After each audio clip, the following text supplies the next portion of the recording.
सब।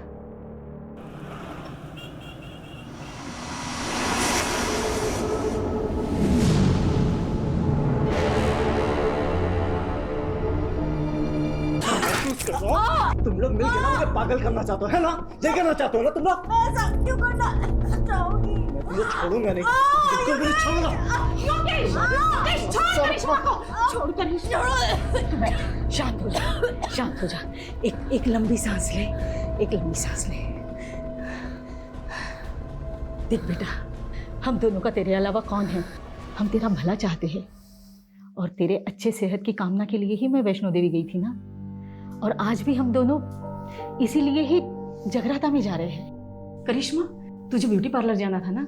जा हुआ पार्लर, मैं तुझे जगराता में ही मिलूंगी। जी माँ। जा।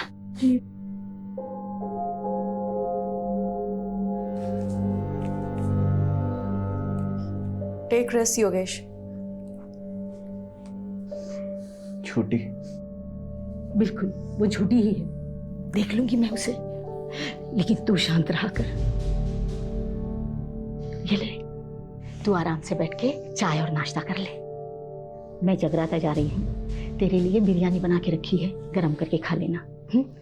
हम दोनों सुबह तक आ जाएंगे, ठीक है बेटा? ये ले।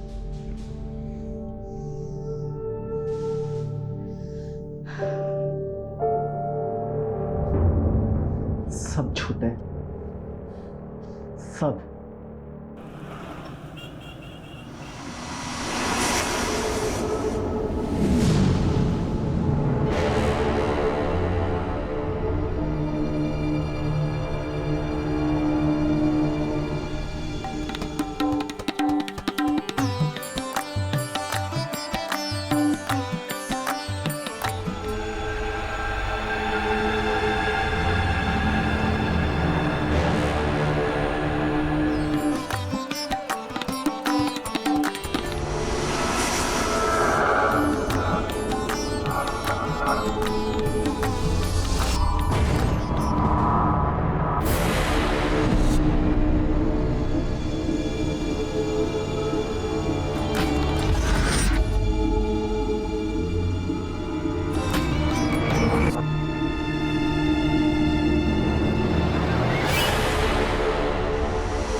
बस राजीव साहब, अपने अंदर ना आजादी की हवा भर रहा हूँ। फिलोसोफर, हवा भर ली, टाइम पास कर लिया, चल ऊपर चढ़। बंटी की पूरी गैंग को पकड़वाकर मैंने अपना वादा पूरा किया, अब आप अपना वादा पूरा करिए। तू टेंशन क्यों ले रहा है? विटनेस प्रोटेक्शन सेल में तेरा नाम डाल दिया है, तेरी सजा कम हो जाएगी, उन्हें बात कर ली है। तू चलना, टाइम वेस्ट क्यों कर रहा है? चल। शुक्रिया राजीव साहब। हाँ चल चल चल। उसका लाइट का ध्यान रखना, ठीक है? अपने सेल में जाना चुपचाप। ठीक है ठीक है। चल ऊपर चल।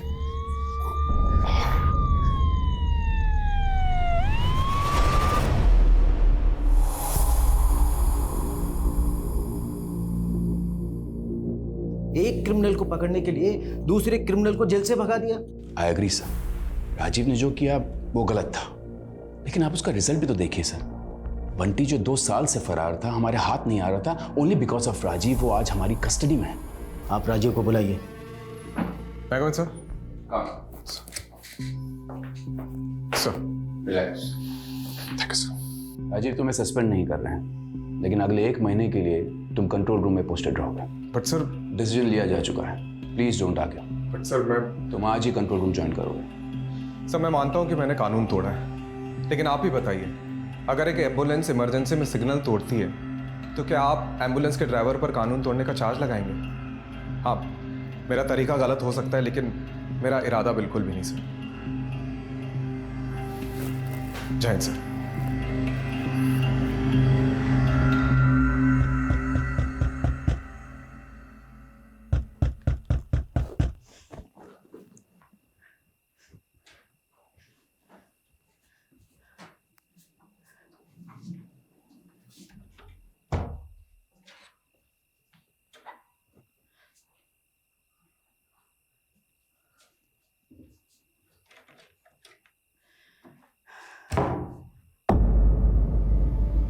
योगेश,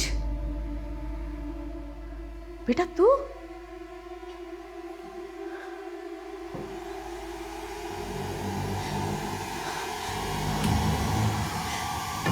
क्या है ये? योगेश! मरा नहीं माँ, कुछ मारा गया। योगेश! योगेश! योगेश! माँ, फिर से बुरा सपना देखा?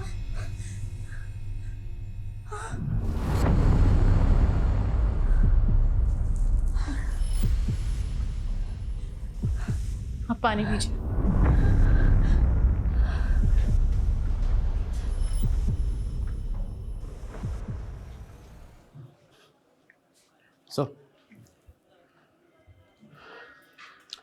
सॉरी सर, शिवा को पकड़ने का प्लान हम दोनों का था और सज़ा भी हम दोनों को ही मिलनी चाहिए थी। तू क्यों गिल्ट फील कर रहा है? तुझ पे थोड़ी सीनियर्स पे गुस्सा हूं मैं। ये पटक दिया कंट्रोल रूम में, उससे अच्छा सस्पेंड ही कर देते। सर, आपकी माताजी आई है। मेरा मतलब आपकी मम्मी की सिफारिश लेकर कोई माताजी आई है। कौन है? मेरा नाम गीता गुप्ता है और ये है मेरी बहू करिश्मा। आपकी माँ जब भी यहाँ होती है तो वो और मैं एक ही माता की चौकी मंडली में जाते हैं। ओह, आई एम सॉरी बट 4 महीने पहले आपके ही बेटे योगेश की हार्ट अटैक से मौत हुई थी, राइट? मेरे बेटे की मौत हार्ट अटैक से नहीं हुई, उसे मारा गया था। एक सेकंड। आपकी बेटे के मौत के 4 महीने बाद आप ये कह रही है कि उसका मर्डर हुआ था। ये किस बेसिस पे कह सकती है आप? उसने मुझे खुद बताया है कि उसका मर्डर हुआ है। योगेश! मरा नहीं माँ, कुछ मारा गया। उसने मुझे सपने में आके ये सब बताया। देखिए, मैं जानती हूँ आपको मम्मी की बात पर विश्वास नहीं होगा, पर जब से योगेश गए हैं तब से मम्मी को डरावने सपने आने लगे हैं। योगेश मुझे कुछ कहना चाहता है, वो अपने मौत का इंसाफ चाहता है, इसीलिए हम दोनों यहाँ आए हैं। गीता जी, मैं आपसे क्या कहूँ? देखिए, मैं चाह कर भी आपकी मदद नहीं कर सकता क्योंकि आपके पास कोई केस ही नहीं है। देखिए, किसी भी डरावने सपने को बेस बना के हम इन्वेस्टिगेशन नहीं कर सकते। इसका मतलब तुम्हें मुझ पे विश्वास नहीं है? देखिए गीता जी, आई एम रियली सॉरी, मैं आपकी कोई मदद नहीं कर सकता। ठीक है बेटा, जैसी तुम्हारी मर्जी।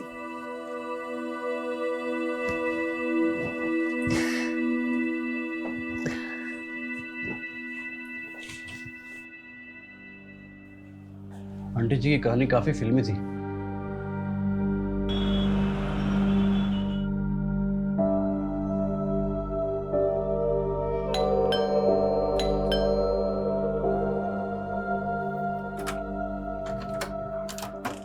अरे आप लोग यहाँ इस वक्त? बेटा वो अंदर आइए। हाँ माँ जी बोलिए। योगेश के गुजरने से 2 दिन पहले उसका फुल बॉडी चेकअप हुआ था। अब देखिए, वो बिल्कुल तंदुरुस्त था, फिर ऐसे कैसे अचानक उसे हार्ट अटैक हो सकता है? देखिए माँ जी, आपको ही पता है कि आजकल 25-26 साल के लड़कों को भी हार्ट अटैक आ जाता है। वर्क प्रेशर है, स्ट्रेस की वजह से भी हो सकता है। राजू बेटा, मैं समझ सकती हूँ कि मैंने जो सपने में देखा उसे सच मानना तुम्हारे लिए मुश्किल होगा, लेकिन मुझे भी ये सब भुला पाना मुश्किल है। देखिए, मम्मी जी बस ये चाहती हैं कि एक बार योगेश का केस आप इन्वेस्टिगेट करें। आपकी बेटे के मौत के 4 महीने बाद आप ये कह रही है कि उसका मर्डर हुआ था। उसने मुझे सपने में आके ये सब बताया। क्या है ये? मरा नहीं माँ, कुछ मारा गया। मम्मी जी बस ये चाहती हैं कि एक बार योगेश का केस आप इन्वेस्टिगेट करें। हाँ, मैंने पहले भी इसीलिए FIR दर्ज कराई थी, लेकिन तब उस इंस्पेक्टर ने उस डॉक्टर से बात की जिसने योगेश को डेड डिक्लेयर किया था, और डॉक्टर ने इंस्पेक्टर से कहा था कि हार्ट अटैक से मौत हुई है, और इंस्पेक्टर ने वो केस बंद करा दिया बिना किसी इन्वेस्टिगेशन के। बस मैं इतना चाहती हूँ कि आप एक बार योगेश के केस को इन्वेस्टिगेट करें, फिर आप जिस भी नतीजे पर पहुँचोगे कि मेरा बेटा हार्ट अटैक से मरा या कुछ भी, मैं बिना किसी सवाल के ही मान लूँगी। कम से कम मुझे ये अफसोस तो नहीं रहेगा कि मैंने सच्चाई जानने की कोशिश ही नहीं की। ओके, कल आप दोनों हेडक्वार्टर आ जाइएगा, मैं केस को रीओपन कराने का रास्ता ढूंढता हूँ। सर, आप भावुक होकर भूल कर रहे हैं। इस केस को हाथ में लेने का मतलब है हवा को हाथ में पकड़ना। कुछ हाथ नहीं लगेगा सर। सर ये लीजिए, चाय पीजिए। सर आप बताइए इन्वेस्टिगेशन कैसे करेंगे? मुझे पता है कंट्रोल रूम से इन्वेस्टिगेशन अलाउड नहीं है, पर गीता जी जिद पे अड़ी है। एटलीस्ट उनको तो सुकून मिलेगा, अनऑफिशियली सही, लेकिन मुझे करना पड़ेगा। और पता है कल क्या कह रही थी? योगेश की डेथ के 2 दिन पहले उसका हेल्थ चेकअप हुआ था और वो पूरी तरह से फिट था। सर वैसे ही उसकी डेथ रिपोर्ट भी कह रही है there is no foul play. और सर हार्ट अटैक आजकल लॉटरी की तरह हो गया है, कब किसकी निकल जाए कुछ पता नहीं। सर एक बात बताइए, एक तो 4 महीने पुराना केस है, ऊपर से लाश का पोस्टमार्टम नहीं हुआ है, सारी की सारी अस्थियां गंगा में बहा दी गई है। बचा क्या है हमारे पास इस केस में सर, सिवाय एक माँ के सपने के? आइए गीता जी, शुरू से शुरू करते हैं। 29 मार्च, जिस दिन आपके बेटे योगेश की डेथ हुई थी, उस दिन क्या क्या हुआ था? 29 मार्च को सुबह 4 साढ़े 4 बजे के आसपास मैं और करिश्मा जगराता से वापस घर पे लौटे थे।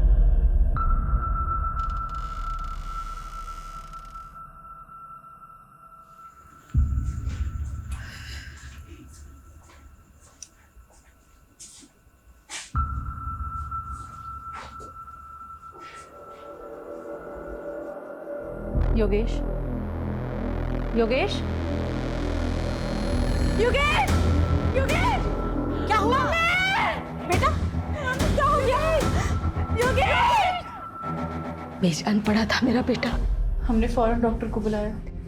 डॉक्टर ने योगेश को डेड डिक्लेयर कर दिया। और अगले दिन जब योगेश की मेडिकल रिपोर्ट देखी तो सवाल ये उठा कि अचानक ऐसे कैसे योगेश की मौत हार्ट अटैक से हो सकती है। इसीलिए मैंने FIR दर्ज कराई थी। आपने जो पुरानी FIR दर्ज करी है उसकी डिटेल्स दीजिए, मैं वो फाइल मंगवाता हूँ।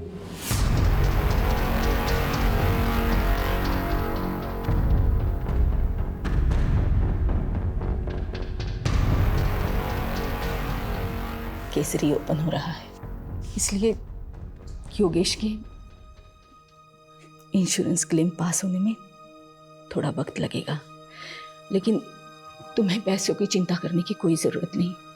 मैं तुम्हें हर महीने। माँ प्लीज़, मुझे पैसे की ज़रूरत नहीं है, आप खाना खाइए।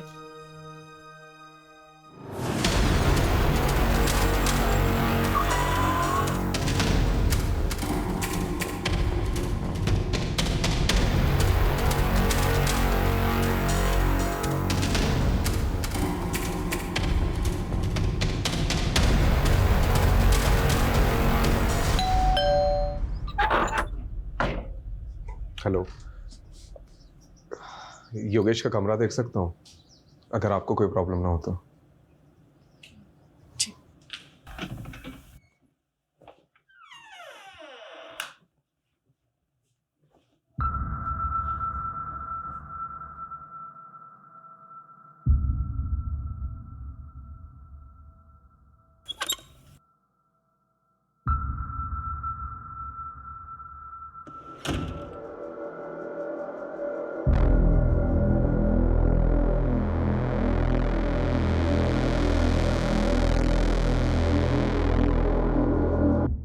ये दोनों मेरे पोते हैं, युवराज और योहान, दून स्कूल में पढ़ते हैं।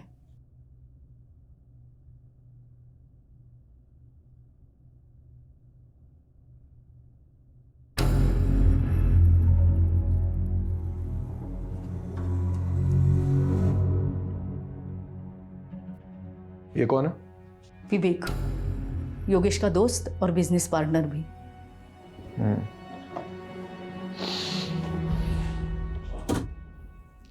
ये लैपटॉप किसका है? योगेश का।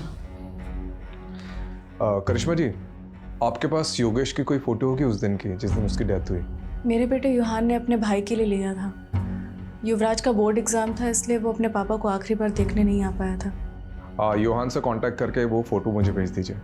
और भी कोई वीडियोस या फोटोज़ लिए गए होंगे बीदी के समय तो वो भी भेज दीजिएगा। मैं ये लैपटॉप और हार्ड डिस्क लेके जाता हूँ, कुछ इन्फॉर्मेशन मिल सकती है।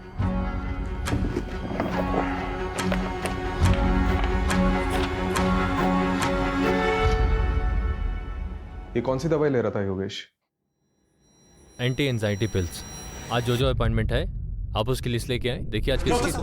डॉक्टर साहब, मुझे अभी आपसे बात करनी है, बहुत जरूरी। Okay okay, calm down calm down. नहीं डॉक्टर काम डाउन। नहीं डॉक्टर साहब, योगेश काम डाउन। क्या चला आपको समझ में नहीं आ रहा? मेरे साथ कारोबार। योगेश शांत हो जाओ। शांत हो जाओ योगेश, रिलैक्स। अब बोलो योगेश, क्या बात है? सो नहीं पा रहा हूँ, कल भी पूरी रात जागा रहा मैं। दिमाग कह रहा है सो जा सो जा, पर आंखें दिमाग का साथ ही नहीं दे रही। स्लीपिंग पिल्स दी थी ना, काम नहीं कर रही? नहीं डॉक्टर, अगले महीने 28 तारीख को मेरी मीटिंग है दुबई में, करोड़ों की डील है और मेरा हाल देख रहे हैं आप। इस साल में गया तो मैं बर्बाद हो जाऊंगा, मेरे बहुत भारी नुकसान हो जाएगा डॉक्टर। मुझे हैवी डोज दीजिए डॉक्टर, मैं महंगे से महंगा इलाज कराने के लिए तैयार हूँ। योगेश का मन बहुत बेचैन रहता था। जब मेरे पास आया था उसके मन में अजीब सा डर बैठ गया था, जिसका मैंने ट्रीटमेंट भी शुरू कर दिया था और उसको कुछ दवाइयाँ भी लिख के दी थी। तो उसे कुछ फायदा हुआ था? बिल्कुल, 1 हफ्ते में तो बिल्कुल ठीक हो गया था। क्या एंजाइटी से हार्ट अटैक हो सकता है? चांसेस हैं, एंजाइटी के कारण हार्ट अटैक हो सकता है, लेकिन सुसाइडल टेंडेंसी भी हो सकती है।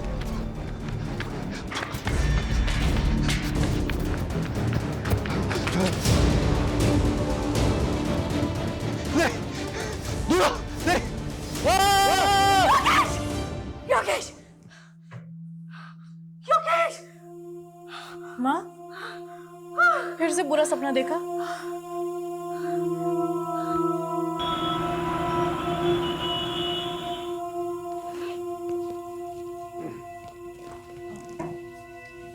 इस पेनड्राइव में योगेश की आखिरी फोटोज हैं और एक रिलेटिव ने फ्यूनरल की कुछ वीडियोस भी ली थी, वो भी हैं। Okay, thank you. वैसे उस रात जब आप दोनों जगराता के लिए चले गए थे तो योगेश से मिलने आया था कोई, या कुछ अजीब हुआ था उस रात? ऐसा एक बात याद आ रही है, योगेश की सेक्रेटरी आयशा और विवेक ये दोनों फ्यूनरल पर नहीं आए थे, जबकि विवेक योगेश के बहुत क्लोज थे। रस्तोगी, आयशा और विवेक का नंबर ले लो। सर जब से कैमरा आया है मतलब लोग कुछ भी शूट करते हैं, बताओ फ्यूनरल की भी रिकॉर्डिंग करते हैं, अजीब है। सर इस केस से कुछ मिलेगा भी या नहीं? चांसेस तो बहुत कम है, लेकिन अभी भी 3 लोगों से पूछताछ बाकी है। एक विवेक, योगेश का बिजनेस पार्टनर, और दूसरी आयशा, उसकी सेक्रेटरी। तीसरा कौन है सर? योगेश के घर का वॉचमैन बबलू, क्योंकि गीता जी और करिश्मा के जाने के बाद क्या हुआ उसी को पता होगा। देखते हैं वॉचमैन ने कितनी वॉच रखी घर पे। ये कितनी गाड़ियाँ?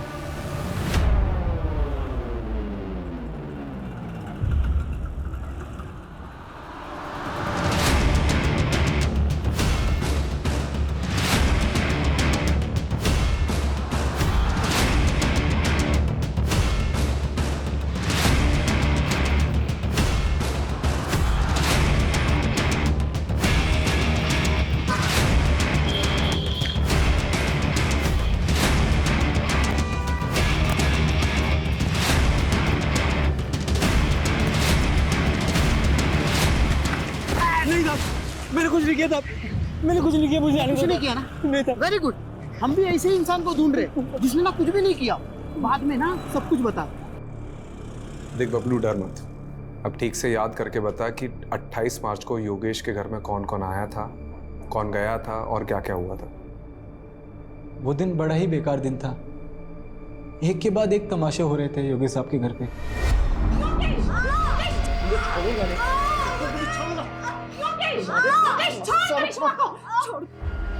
फिर गीता जी आई, उन्होंने योगेश साहब को समझाया।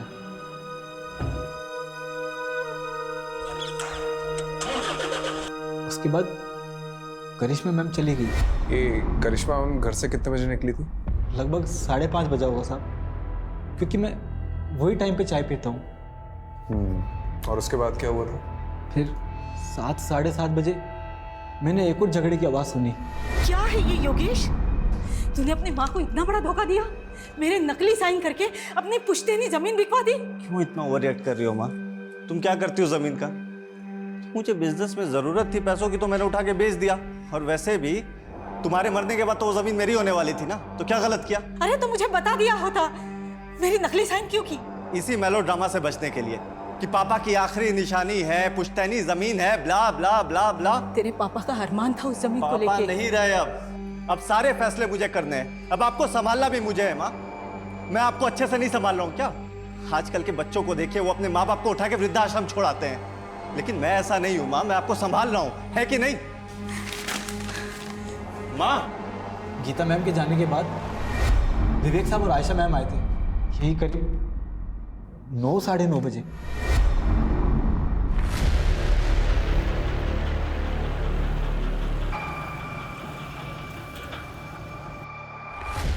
विवेक सर और आयशा मैडम जी जब आए तब घर के अंदर जाने से पहले दोनों काफी देर तक कार में कुछ बातें कर रहे थे।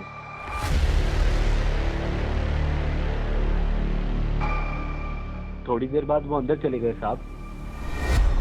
तो इसकी रजिस्टर में एंट्री क्यों नहीं करवाई? साहब ये दोनों अक्सर वहाँ मिलने आया करते थे।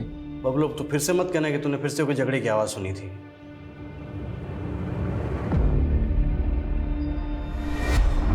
योगेश बहुत हो गया तेरा, मान ले मेरा प्रपोजल, मैं तंग आ गया हूं तेरी जिद से। तंग तो मैं आ गया हूं, हर बार तेरी वजह से मुझे घाटा हुआ है। अबे गधा है तू, एक नंबर का गधा। साले अगर नंगों के शहर में ना तुझे लंगोट बेचने के लिए बेच दूं तो वो भी नहीं बेच सकता तू। साले बहुत सुन ली मैंने तेरी बकवास। तू मुझे अपना डिसीजन बता कि तू है या नहीं मेरे साथ। नहीं हूं, बोल अब क्या करेगा बोल। कॉलर छोड़। नहीं छोड़, कॉलर छोड़। नहीं छोड़ूंगा साले। काम डाउन, इधर बैठो तुम। सिट। सर आप भी बैठिए। आप लोग दोस्त हैं और बिजनेस पार्टनर्स हैं, अगर आप साथ में काम नहीं कर सकते तो अलग हो जाइए, ये क्या तरीका है? आयशा मैडम ने बात को संभाल लिया, फिर दोनों शांत होकर बैठ गए। थोड़े टाइम बाद आयशा मैम वहाँ से चले गए और फिर ठीक आधे घंटे बाद विवेक साहब भी वहाँ से चले गए गाड़ी में बैठकर। उसके बाद कोई नहीं आया साहब। कोई आया नहीं है? तूने देखा नहीं? साहब 12 बजे मैं सोने चला जाता हूँ, उसके बाद कोई आएगा भी तो कैसे पता लगेगा मुझे? ये सब तूने गीता जी और करिश्मा को बताया था? नहीं साहब, किसी ने पूछा नहीं तो सामने से जाके क्या बताता साहब। वैसे योगी साहब बहुत अच्छे इंसान थे साहब, दिलदार थे। अरे बबलू जी साहब। कोई वो तो कुछ नहीं साहब, बस वो। ये लो 1 लाख रुपए पूरे तुम्हारी माँ के इलाज के लिए, अच्छे से करवाना। शुक्रिया साहब, मैं ये रकम आपको जल्दी ही 1 साल में वापस लौटा दूंगा साहब। मेरे पैसे मेरे अपने ही खा जाते हैं। मजाक कर रहा हूँ, पैसे लौटाने की कोई जरूरत नहीं, ठीक है? शुक्रिया साहब, बहुत बहुत शुक्रिया। आपको ये सब सच लग रहा है सर? मुझे तो ये सब कहानी लग रही है। नहीं रस्तोगी जी, मुझे सिर्फ ये कहानी नहीं लग रही है, इसमें कुछ ना कुछ तो सच्चाई है। जी सर, आप सही थे, काफ़ी सारी नई चीज़ें निकल कर आई है इसमें। पता है मैंने ये सोचा भी नहीं था कि ये केस ऐसे पलटेगा। पहले तो ये सिंपल हार्ट अटैक का केस लग रहा था, लेकिन अब 3 सस्पेक्ट सामने आए। पहला तो वो विवेक, योगेश का बिजनेस पार्टनर। जी सर, वो आखिरी इंसान जो योगेश के घर से बाहर निकला था। हाँ सर हो सकता है आयशा मैडम भी मिली हुई हो सकता है, क्योंकि आयशा और विवेक योगेश के फ्यूनरल पे नहीं गए थे, और ऊपर से करिश्मा ने जो विवेक का नंबर दिया है वो भी स्विच ऑफ आ रहा है। दूसरा सस्पेक्ट एक करिश्मा हो सकती है, क्योंकि इसके योगेश से बहुत ज़्यादा झगड़े होते थे। सर तो फिर ये तीसरा सस्पेक्ट कौन हो सकता है? योगेश की माँ है? गीता गुप्ता। देख, हो सकता है उन्हें जो भी सपने आ रहे हैं वो कहीं ना कहीं उनके ही अंदर का गिल्ट है जो उनको चैन से सोने नहीं दे रहा है। लेकिन सर वो खुद ये केस रीओपन करवा के अपने लिए मुसीबत क्यों खड़ी करेगी? कमलेश, उन्हें भी यही लग रहा हो कि हम भी यही सोचकर बैठे रहेंगे और उन पर डाउट नहीं आएगा, इसलिए वो खुद सामने से आई और केस को रीओपन करवाया। हाँ, नहीं बताया मैंने योगेश और मेरे झगड़े के बारे में, लेकिन इस झगड़े से योगेश की मौत का कोई लेना देना नहीं है। लेकिन लेना देना है या नहीं है वो तो इन्वेस्टिगेशन के बाद ही पता चला। खैर, आपने हमें पहले कुछ बताया नहीं है तो अभी बता दीजिए।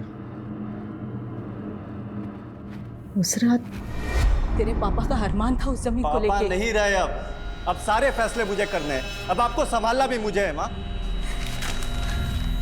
माँ आपको बुरा तो लगा होगा योगेश किस बर्ताव से।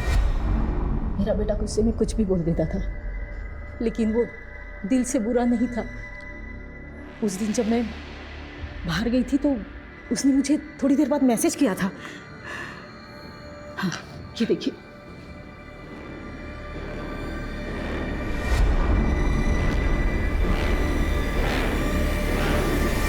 जी सर, हमारा झगड़ा हुआ था। एक्चुअली योगेश थोड़ा इम्पल्सिव था, बात बात पर गुस्सा हो जाता था।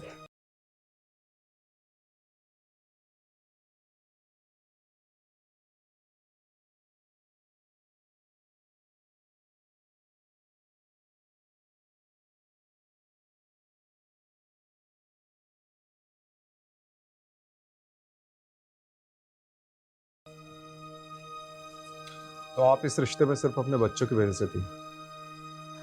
सर माना कि उनमें कमियां थी, वो कुछ भी बोल देते थे, पर वो दिल के बुरे नहीं थे सर। तो उस रात आपको भी सॉरी मैसेज आया होगा? जी कुछ नहीं, आगे क्या हुआ? सर उसके बाद मैं पार्लर गई और 8 बजे के आसपास मैं मम्मी जी से जगराते में मिली। हाँ, जगराता में करिश्मा पूरा वक्त मेरे साथ में ही थी। मुझे समझ नहीं आ रहा मुझे यहाँ क्यों बिठा के रखा है। आयशा जी, राजीव सर के पास टाइम कम है और डंडे ज़्यादा। ये देख रही हैं आप श्वेता जी को? इनको डंडा देकर आपके पीछे लगा देंगे। देखिए, आपके बॉस योगेश का पार्टनर विवेक फरार है। अब उसको तो हम पकड़ लेंगे। आप बस सिर्फ इतना बता दीजिए कि 28 मार्च को जब आप योगेश के घर पर गई थी तो योगेश और विवेक के बीच में झगड़ा हो रहा था, वो किस बात को लेकर हो रहा था? कमलेश, जी सर। कुछ बोला इसने? हाँ सर, बोलने वाली है ना। सर, विवेक और योगेश सर ने मिलकर एक प्रॉपर्टी खरीदी थी जीवन नगर में। विवेक चाहता था कि वहाँ की झोपड़ियों को तुड़वाकर जल्दी से जल्दी काम शुरू किया जाए और वहाँ पर कब्जा कर लिया जाए, लेकिन योगेश सर चाहते थे कि ये सब लीगली हो। बस इसी बात पर इन दोनों में झगड़ा हो गया था। विवेक, calm down, इधर बैठो तुम। Sit। सर आप भी बैठिए। आप लोग दोस्त हैं और बिजनेस पार्टनर्स हैं। अगर आप साथ में काम नहीं कर सकते तो अलग हो जाइए। ये क्या तरीका है? आयशा जी, आपको क्या लगता है ये विवेक ने वाकई में योगेश का मर्डर किया होगा? सर मुझे नहीं पता। उस दिन मेरी माँ बीमार थी और वो हॉस्पिटल में एडमिट थी और मुझे उस दिन जल्दी निकलना पड़ा था। लेकिन हाँ, जिस दिन हम योगेश सर के घर जा रहे थे तब विवेक बहुत गुस्से में था। इसके सर पे ना सच्चाई का भूत सवार है। एक जमीन के लिए इतना वेट नहीं कर सकता मैं। देखो विवेक, तुम्हें योगेश सर से थोड़े ठंडे दिमाग से बात करनी चाहिए। क्या ठंडे दिमाग से बात करूं मैं? अच्छा, एक बात बताइए, कहीं आपने तो छुपा के नहीं रखा है विवेक को? नहीं सर, ये आप क्या कह रहे हैं? देखिए आयशा जी, अगर आप हमारी मदद नहीं करेंगी तो हम भी आपकी मदद नहीं कर पाएंगे। जो भी जानती है वो सीधा सीधा बता दो, वरना ये। अच्छा, ये श्वेता के बारे में पता है? अच्छे से बता दिया सर। मिलना चाहोगी?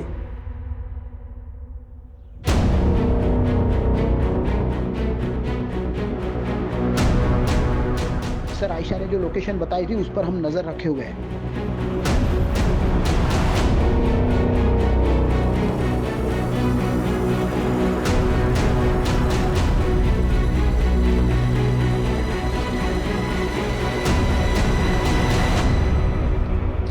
विवेक, विवेक मार खा के बोलेगा कि बोलने के बाद मार खाएगा? चॉइस तेरी है। देख, हमें सब पता है कि योगेश की मौत में तेरा ही हाथ है। बहुत नफरत करता था ना उससे।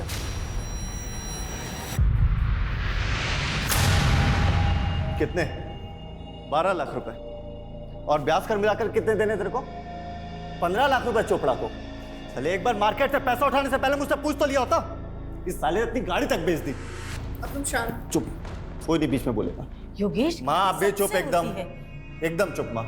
इससे गलती हुई है और इसे इसकी गलती की सजा मिलनी चाहिए। क्यों साले, है ना? ये है तेरी गलती की सजा। नई गाड़ी तेरे लिए। पर योगेश, अरे रख, चोपड़ा को मैंने आधे पैसे दे दिए हैं और आधे उसको तू देगा, ठीक है? और अब ये सब सारी चीजें खत्म कर और चुपचाप मेरे साथ बिजनेस में आ जा। चुप, चल आ जा। सर मैं क्यों उसे मारूंगा? योगेश और मैं तो भाइयों की तरह थे। हाँ, हम दोनों साथ में बिजनेस करते थे, लेकिन हम दोनों की सोच अलग थी, इसलिए हम दोनों के बीच में झगड़ा होता रहता था। मैं तो उसे कभी मारने का सोच भी नहीं सकता। आज मेरे पास जो कुछ भी है वो सब योगेश का ही तो है। भाई मानता था ना उसे, तो उसके फ्यूनरल पे क्यों नहीं गया? सर उस रात हमारे बीच में बहुत झगड़ा हुआ था और जब मुझे पता लगा कि उसी रात उसे हार्ट अटैक आया तो मुझे लगा कि सब कुछ मेरी वजह से हुआ है। मैं बहुत गिल्ट में था सर, इसलिए नहीं गया। गिल्टी तो हम भी मान रहे हैं। उस रात को योगेश के सर पे फ्लावर वास फोड़ने वाला था ना तू। आयशा ने हमें सब कुछ सच बता दिया है। नहीं सर, मैं ऐसा क्यों करूँगा? हाँ, हमारे बीच उस रात को बहुत झगड़ा हुआ था, लेकिन आयशा के जाने के बाद मैंने और योगेश ने दिल खोलकर बातें की थी। और सर उसने मुझे अपनी तकलीफ के बारे में बताया था। कैसी तकलीफ?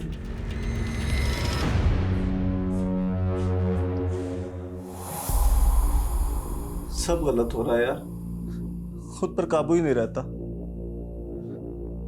रोज झगड़ा होता है करिश्मा से। आज भी मैंने उसको बहुत भला बुरा बोला, बहुत झगड़े हुए, लड़ाई हुई, माँ को भी नहीं छोड़ाया। अपनी इन्हीं हरकतों की वजह से मैंने बच्चों को यहाँ से दूर किया। लेकिन यार तू तो बता रहा था कि डॉक्टर अग्रवाल की दवाइयाँ तेरे पर काफ़ी असर कर रही है। जिस दिन लेता हूँ तब तक असर करती है, और जिस दिन नहीं लिया तो तू टेंशन मत ले, मैं ना एक साइकेट्रिस्ट को जानता हूँ। मैं बात करता हूँ ना तेरे लिए, तू रिलैक्स कर। मुझे पता है तुझे बेस्ट रिलैक्स कराने का तरीका। एक मिनट रुक।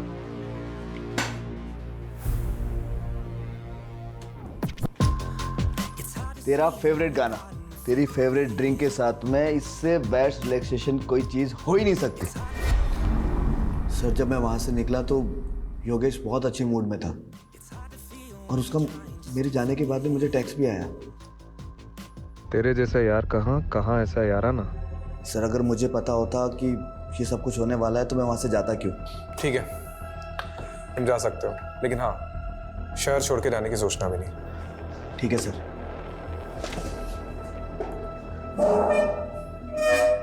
सर वो मुझे आपको कुछ बताना है। सर योगेश की मम्मी गीता आंटी, एक्चुअली एक ज़माने के अंदर मेरे पापा और योगेश के पापा बहुत अच्छे दोस्त थे, लेकिन जब उनकी शादी गीता आंटी से हुई तो उनका बिहेवियर बिल्कुल चेंज हो गया। और फिर जब कॉलेज में मेरी और योगेश की मुलाकात हुई तो हम दोनों भी बहुत अच्छे दोस्त बन गए और सब कुछ नॉर्मल हो गया। लेकिन सर गीता आंटी ना काफ़ी कंट्रोलिंग फ्रीडी लेडी है।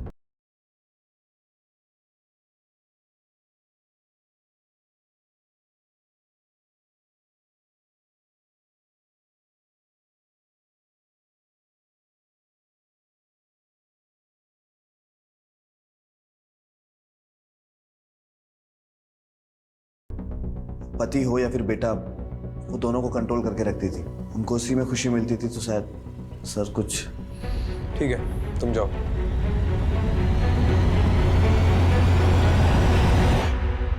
सर वो हार्ड डिस्क ओपन हो गया है। कुछ मिला? सर अभी तो देखना शुरू किया है, बहुत सारे वीडियो है। हेलो, हाँ ठीक। सर कोई बाबा का एड्रेस मिला है जिससे योगेश कोई शक्तिवर्धक दवाई लेता था। शक्तिवर्धक दवा? और ये बाबा कौन है? ये बालक योगेश हमारी औषधियां ग्रहण करता था साहब। कैसी औषधि? बहुत दुर्लभ औषधि हैं और बहुत कीमती भी। ऐसी क्या खास बात है इस औषधि में? ये औषधि मानव को महामानव बनाती है साहब। खाते ही व्यक्ति के शरीर में ऊर्जा का संचार होने लगता है। ऐसे मान लो कि जैसे 10-10 हाथियों की शक्ति उसके अंदर आ गई हो। बहुत अद्भुत औषधि है साहब, बहुत अद्भुत। अरे यार कितनी वीडियो है रे बाबा। योगेश के लैपटॉप से कुछ मिला? अरे सर देखते देखते मेरी आंखें बटन हो गई। अभी भी कम से कम 20 वीडियो है।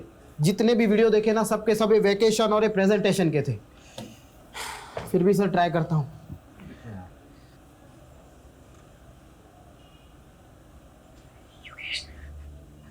दूर रहो मुझसे, योगेश दूर रहो मुझसे। योगेश मुझे प्लीज, योगेश दूर रहो मुझसे। सर एक मिनट, ये सुनिए।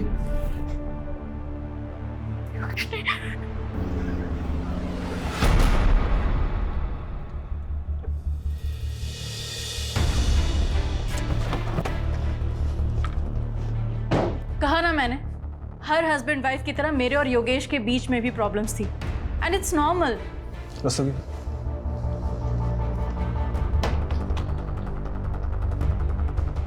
दूर रहो मुझसे, योगेश दूर रहो मुझसे। ये सब आपको नॉर्मल लगता है? डरो मत करिश्मा। कुछ नहीं, योगेश नहीं। I can't believe it.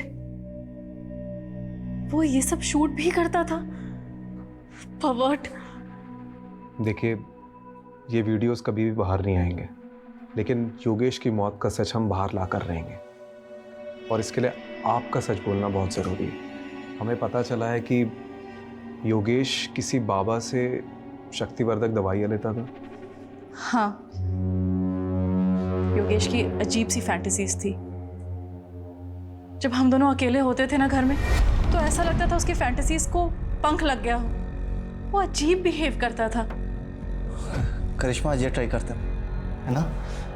पागल हो गए हो क्या? This is so wild. बिल्कुल भी नहीं। करिश्मा कसम से एक्सट्रीम तक नहीं जाएंगे। पति था मेरा, मैंने उसकी बात मान ली। लेकिन योगेश उस दौरान इतना वहशी हो जाता था, एकदम हैवानियत पे उतर आता था, जैसे मैं उसकी बीवी नहीं कोई शिकार हूं। दूर रहो मुझसे योगेश, दूर रहो मुझसे योगेश, प्लीज योगेश, दूर रहो मुझसे। डरो मत करिश्मा, योगेश नहीं, प्यार से मारूंगा। योगेश, योगेश, योगेश, क्या हो गया तुम्हें? I'm sorry करिश्मा, पता नहीं मुझे क्या हो जाता है।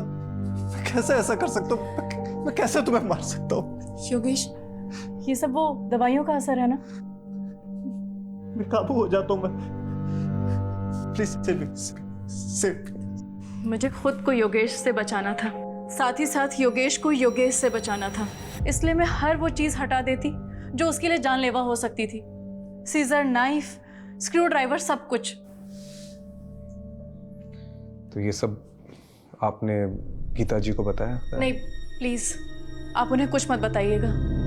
उन्हें बहुत दुख पहुंचेगा। And it's my request, please. इतना सब होने के बाद भी आपने योगेश से कभी तलाक लेने के बारे में नहीं सोचा?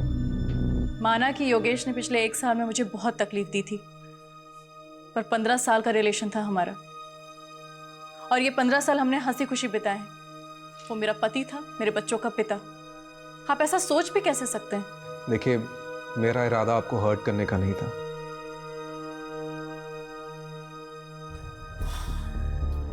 मुझे ये योगेश का कैरेक्टर समझ में नहीं आ रहा। राम और रावण दोनों बसे थे सर उसमें। अमरीश, राम और रावण तो हम सब में बसे होते हैं। अब मैटर ये करता है कि हमारा दिमाग किसकी सुनता है, राम की या रावण की। सर बात वहीं आकर रुक जाती है। योगेश का अगर मर्डर हुआ है तो मोटिव किसके पास था? विवेक, जिसकी उसने बहुत बेइज्जती की थी। नहीं नहीं नहीं, इन सब में सबसे ज्यादा सफर करिश्मा ने किया है। तो अगर किसी के पास सबसे ज्यादा स्ट्रॉन्ग मोटिव है तो वो है करिश्मा। सर आपका शक अगर सही भी है तो करिश्मा ने करिश्मा किया कैसे? योगेश की माँ ने हमें गवाही दी है, करिश्मा जगराते में रात भर उनके साथ थी। लेकिन ऐसा कौन कह रहा है कि हमें गीता जी पर भरोसा कर लेना चाहिए? वो भी तो अपनी बहू के साथ मिली हो सकती है। चेक करो, इन सब पर नजर रखो। और हाँ, इनके मोबाइल डिटेल्स, लोकेशन डिटेल्स और सोशल मीडिया डिटेल्स सब चेक करो, इंक्लूडिंग गीता जी।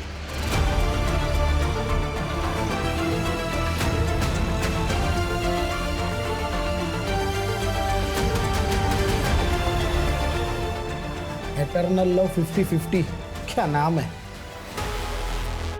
अरे सर सारे सस्पेक्ट की सभी सोशल मीडिया अकाउंट पे स्कैनिंग की, उसमें से एक ऑनलाइन स्टॉकर हाथ लगा है। एटर्नल लव 50-50 पिछले कई साल से एक करिश्मा को सोशल मीडिया पे स्टॉक कर रहा है। 2 साल पहले भी इसने करिश्मा को कुछ मैसेजेस किए हैं। सर जब ये करिश्मा कॉलेज में थी ना तो मिस दिल्ली रह चुकी थी। तू क्या इतने सालों बाद ये फिर से आ गया? कुछ भी? अरे सर ऐसा ही है, ये स्टॉकर ने कितनी बार करिश्मा को प्रपोज भी किया था, पर कुछ टाइम बाद करिश्मा के डांटने पर इसने मैसेजेस करना बंद कर दिया। इसका प्रोफाइल तो देखो, है कौन ये?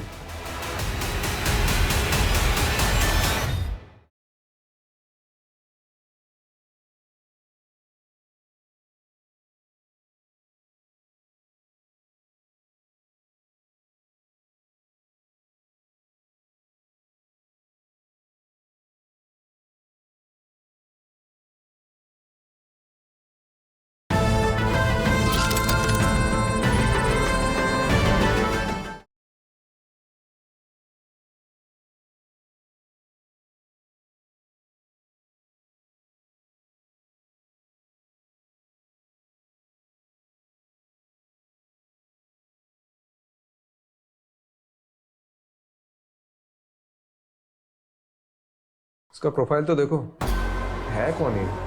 लगता है ये HNF जिम का मेंबर है। रस्तोगी, ये जिम के मेंबर्स की लिस्ट निकालो। कितने लोग हैं? 5000 के आसपास लोग हैं। मेरे गांव से भी ज्यादा लोग तो तुम्हारी जिम में हैं।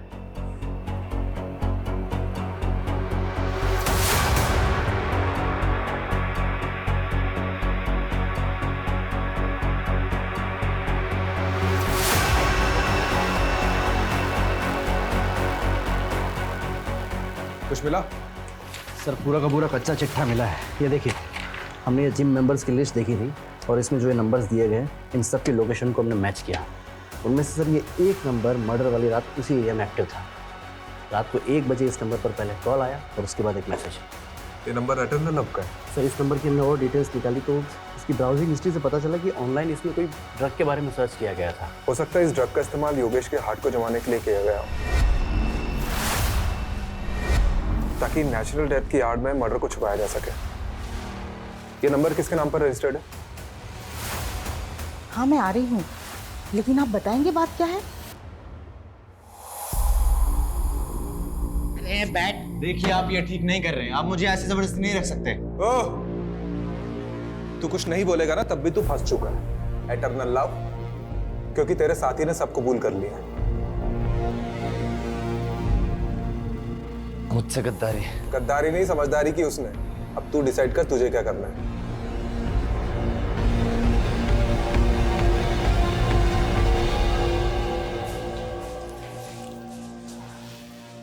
जी मैं जा सकती हूँ?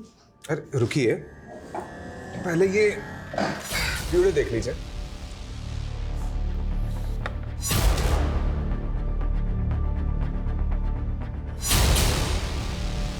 करिश्मा जी, आपके एटर्नल लव ने अपना जुर्म कन्फेस कर लिया है। और वो केमिस्ट जिससे आपने ब्लड थिकर खरीदा था, उसका भी पता हमने लगा लिया है। मेडिकल से खरीदा था ना, तो ढूंढते ढूंढते पैर दर्द करने लग गए मेरे। करिश्मा जी, अब तो कन्फेस कर लीजिए, थोड़ी सजा कम हो जाएगी। सब कुछ ठीक होता, लेकिन माँ को सपने आने लगे। सपने में योगेश दिखने लगा। उन्होंने पुलिस स्टेशन आने का मन बना लिया, इसलिए मजबूरन मुझे भी उनके साथ आना पड़ा, ताकि उन्हें मुझ पर कोई शक ना हो। करिश्मा, अगर तुमने सब कन्फेस नहीं किया होता ना तो हम लोग बच जाते। कोई सबूत नहीं था इन लोगों के पास। आकाश, तुमने पहले कन्फेस किया, इसलिए मेरे पास कोई रास्ता नहीं बचा। झूठ मत बोलो, देखा था मैंने तुम्हें इस लेडी कांस्टेबल को अपना कन्फेशन लिखाते हुए। बेवकूफ, मैं बस उसे इंफॉर्मेशन दे रही थी। अरे लवबर्ड्स, झगड़े क्यों कर रहे हो? हाँ, तुम दोनों की थोड़ी गलती है। वो तो हमने प्लान किया था तुमसे सच उगलवाने के लिए। करिश्मा जी ने एक दूसरा नंबर भी ले रखा था, जिसके बारे में हमें नहीं बताया। और उस नंबर की लोकेशन रात को 1 बजे योगेश के घर की थी। उस नंबर से हमें और भी इंफॉर्मेशन मिली है, लेकिन ये भी जरूरी था कि तुम दोनों अपने मुंह से उगलो।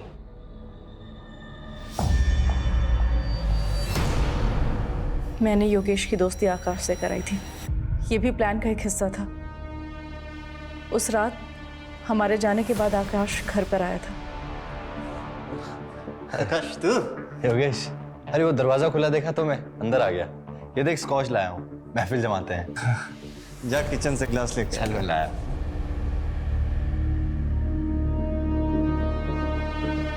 प्लान ड्रिंक में ब्लड थिकर मिलाकर पिलाने का था, ताकि किसी को शक ना हो।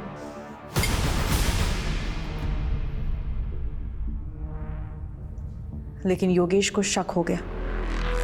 तुमने इसमें कुछ मिलाया है क्या? नहीं तो सब ठीक तो है। तुम लोग कौन हो बे? बबला! मैं जगराता में थी, लेकिन बेसब्री से आकाश के कॉल का इंतजार कर रही थी। जब काफ़ी देर तक कॉल नहीं आया तो मुझे टेंशन होने लगी और मैंने मम्मी से वॉशरूम का बहाना मारा और पीछे के रास्ते से घर लौटी। मम्मी, मैं वॉशरूम से आती हूँ। जब मैं घर पहुंची तो देखा कि योगेश अकेला सब पे भारी पड़ रहा था।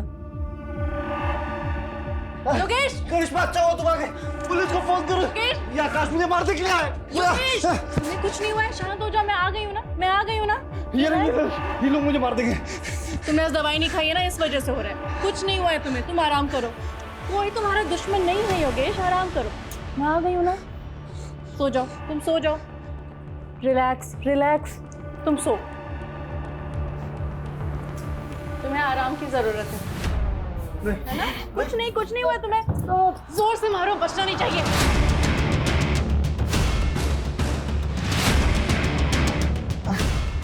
आकाश, सारा कमरा साफ कर देना, कोई सबूत नहीं रहना चाहिए और ऐसा लगना चाहिए दिल के दौरे से मरा है। मैं जगराते में जा रही हूँ और सुनो, काम होने पर ना मुझे मैसेज करना। ठीक है? बाय। जी चलो आगे देखो।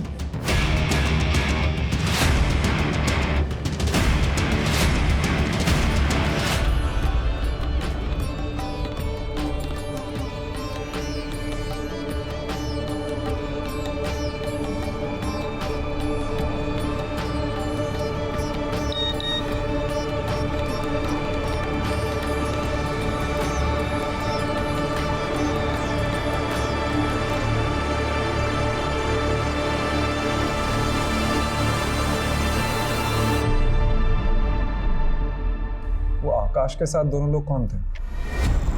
शैलेंद्र और रामानंद मामूली से चोर थे। आकाश ने उन्हें पैसे दिए थे इस काम के लिए।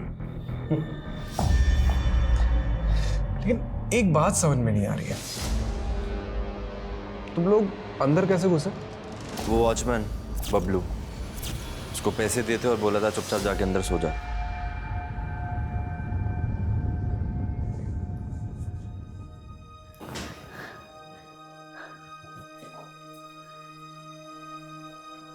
करिश्मा, तुझे अगर इतनी तकलीफ ही थी तो छोड़ देती मेरे बेटे को। जान से मारने की क्या जरूरत थी? कमलेश, रस्तोगी चलो।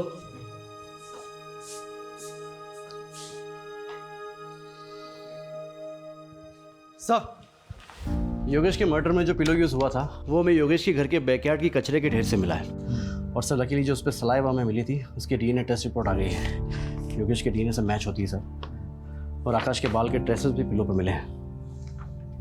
ये स्ट्रॉन्ग एविडेंस बनेगा इस केस में। Right sir. और बबलू का क्या हुआ? सर बबलू को तो धर लिया है। ये न्यूज़ देखिए क्या हेडलाइंस छपी है। 4 महीने बाद खुला मौत का राज, पत्नी ही निकली कातिल। क्या केस था ये? कोई मानेगा भी नहीं कि एक सपने ने सच्चाई सामने ला दी। अगर माँ ने गीता जी को हमारे पास नहीं भेजा होता तो ना ही ये केस खुलता और ना ही हमें कातिल का पता चलता। इस केस से एक बात तो पता चल गई है कि माँ की बात मान लेनी चाहिए।